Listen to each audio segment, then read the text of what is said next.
Ito na naman kami mga guys. Papaliguan na naman ang aking mga chili. Tuwang-tuwa sila. Tamo. Siyempre silang lahat. Dati, Tracy. Ngayon, may bumibili sa akin ng 3. Yung isa, para doon sa yung ano ng himutakaw. Bali 4 ang nawala sa kanila. So, ito, may gustong bumili. Pero hindi ko sila binenta. Gawa ng gusto ko palakihin sila. Maganda ang live weight ngayon sa sa patinin dahil malaki ang presyo. Ang 1 kilo buhay 220. So kung mayroon kang 10 na ganito na biik, palakihin mo kahit sa isang ulo, kikita ka na dyan kahit 10,000. Malaking bagay na yun kasi sa 10, halimbawa na lang sa 10,000 na yan, 10 sila, di may 100,000 ka na.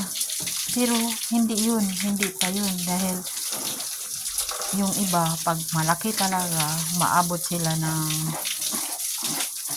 100 na higit ang 1 kilo, may 90, ganun, di pare-parehas. Kaya mga guys, maganda talaga itong negosyo na ito. Basta matyaga ka lang. Masakit man pag ibinenta na sila, nakakaya kasi kumbaga yung naaawa ka kasi mga alaga mo sila. Wala tayong magagawa. Ito yung napili kong negosyo na hindi ako nagsasawa. Nagkaroon ako ng mga negosyo na iba, pero madali ako magsawa, kagaya ng grocery, tindahan. Pag napalaki ko na yung tindahan, para bang nananawa ako. Pero pagdating sa baboy ngayon, lalo ako nasa challenge. Kasi para masaya ako sa kanila. Nawawala yung ako sa kanila. Yung stress. Parang lagi akong excited sa pag-aalaga sa kanila. Parang hindi ko alam. Ito siguro talaga ang kaloob sa akin ng Panginoon. Gawa ng mahilig kasi rin ako sa hayop. Mahilig talaga. Kahit sa mga pusa nga, mayroon nga ako mga video dyan sa pusa, sa bahay ko doon sa Manila. Ang dami kong mga alagang pusa. Kung tutuusin, pinupulot ko lang yun sila sa kalye, gawa ng tinatapo na lang ng mga owner ba. Naaawa ako kasi mayroon ng nasagasaan. Hindi ko kaya kasi may mga buhay sila. So, inaalagaan ko sila, ginagatas, napapalaki ko sila, talagang napapalaki hanggang ngayon. Andoon pa rin yung mga pusa. Ang anak ko ang nag-aaruga ngayon. Ang anak ko, minana rin niya ang ugali ko, mahilig sa hayop. Kaya ito, hindi ko akalain na mayroon palang ipagkakaloob sa akin ng Panginoon na ganitong negosyo. Pero nagsimula lang ako sa isang baboy, pinalagaan ko sa aking kapatid na anay. So ang kapatid ko, kumbaga yung mga hati kami sa pagbababoy ng mga biik. Wala nang mag-aruga. Ngayon, sabi ko, kaya kung ako na lang mag-aruga doon. Ang nanay ko nagkasakit. So, umuwi ako. Nakita ko ngayon, ang pwesto namin, napakaganda na pala doon, dito sa amin, dahil ang kalsada, napakaganda na. So, sabi ko, maganda na pala magnegosyo dito. Kasi mahilig talaga ako sa negosyo. Mula pa sa pagkabata ko. Kaya lang, madali akong manawa. So, kung ako talaga focus sa negosyo, siguro marami na akong nararating. Tsaka, waldas din ako nung panahon na yun. Kaya, wala talaga, hindi asinso. Pag waldas ka, kailangan marunong ka talaga humawak sa pera. Ano guys, mga kababaihan, kailangan marunong talaga tayo umano ng ating kinikita. Kasi tayo rin ang maghihirap sa mga ginagawa natin, di ba? Babalik din sa atin. Kaya kung gusto mong long term yung kumbaga na pagkakakitaan, marunong ka dapat talaga mag-handle sa kinikita mo at magpalago. Yun ang naano ko. Sayang nga nung kabataan. So, hindi pa naman sayang kasi na ako, mag 54 years old. Sayang, sana noon pa ako naging ganito. Pero wala akong magagawa. Siguro talaga, ito talaga ang idea ng Panginoon sa akin. Kasi tapos na rin yung anak ko, nakapag-asawa na rin yung anak ko, bago lang. So, nagdesisyon ako na kailangan ako na lang mag-aruga sa mga bahin ko, kumbaga hati ko sa aking mga baboy. Pero ngayon akin na itong lahat dahil ibinalik na sa akin yung anay. Sinalian ko na lang ng kalahati yung aking kapatid. Malaking tulong din yun. Dati kasi ako, yung nagpaaruga ako ng 2 kababoy, pero hindi lumago dahil hindi nga marunong sila.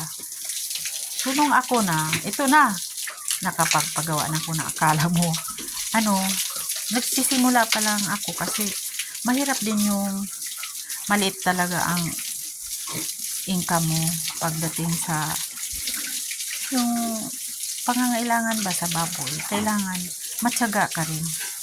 Yan, kagaya niyan. Wala kang, kuminsan nauubusan talaga ako. Diskarte lamang na kautang, tapos pag nakabenta, magbayad. Ganun lang. Tapos may mga dinding. Nangungutang talaga ako.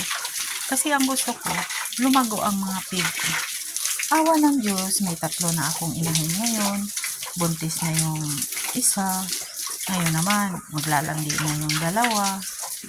Kaya, malaking bagay para sa akin kasi nananawa na rin ako sa yung lagi na lang tayo nangungamuhan. Ang hirap kasi parang sila na lang yumayaman. Tayo ang hindi yumayaman. Tayo ang nagpayaman sa kanila. Kaya tayong mga babaihan, marunong dapat tayo talaga. Marunong talaga dapat. No? Hindi yung lagi na lang tayo nangangamuhan. Wala talagang mangyayari pala. Sa totoo lang. Oo, magsisimula ka sa yung trial and error. Hindi maiwasan yan. Kasi darating ang panahon na nagigipit ka talaga. Pero hindi porke na nagigipit ka, susuko ka na. Huwag. Hindi ka dapat. Marunong ka dapat dumiskarte kung paano mo malutas yung krisis. Lalo na kung halimbawa sa baboy, wala kang ipapakain, gumawa ka ng paraan. Lalo na dito sa mga pwesto namin, maraming mga taniman, may mga gabi. May mga gabi dito.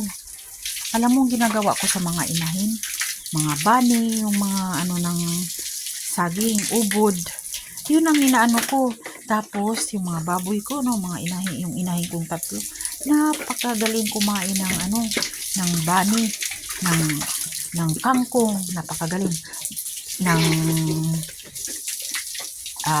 dinsala, yung kamuti, dinsalan, marunong, sa Bisaya, aywan ko sa Tagalog, ba yun sa dinsala mo, yung gabi, yung ganun, napakagaling nilang kumain, walang problema sa mga inahin. Dito lang tayo nahihirapan sa mga biik kasi mahal talaga ang eggs. Pero pag tungtong ng tumas, madali na lang, kaya sipag at syaga lang talaga, mga kababaihan. Okay? Bye-bye sa inyo. Subscribe, share. Mayroon pa akong panibagong i-upload na mga gamot ng mga baboy na mga biik na nagtatai, kung paano sila gagamutin. Napakadali lang. Basta makumpleto mo lang yung mga pagkain ni mga gamot. Napakadali lang. Kasi i-ano mo lang sa bunganga nila. Kaya huwag kayong matakot na walang matapakain. Huwag kayong matakot. Basta marunong kayong dumiskarte at gumawa ng paraan, magiging okay na rin yan. Malalampasan mo rin yan. Hindi naman habang buhay na gipit talaga eh. Tsaka yung mga inaaruga natin, no? Ano rin, marunong ding gumanti kasi pag naibenta sila, basta marunong ka lang, lalo't mahal ngayon, babalik din sa inyo higit pa. Malaki talaga as in. Kaya magandang negosyo ang baboy. Yung iba maraming ayaw nila sa baboy daw, malaki yung gastos kasi nga mayroon silang idea nga gusto nila yung madalian, pero hindi ganun, walang ganun. Kailangan talaga magsikap, magtiyaga, sipag talaga ang natin yan. Sipag talaga ang the best sa atin mga pagbababoy. Sipag at tiyaga lang talaga. Okay, bye-bye mga kababayan. Subscribe sa inyo at share.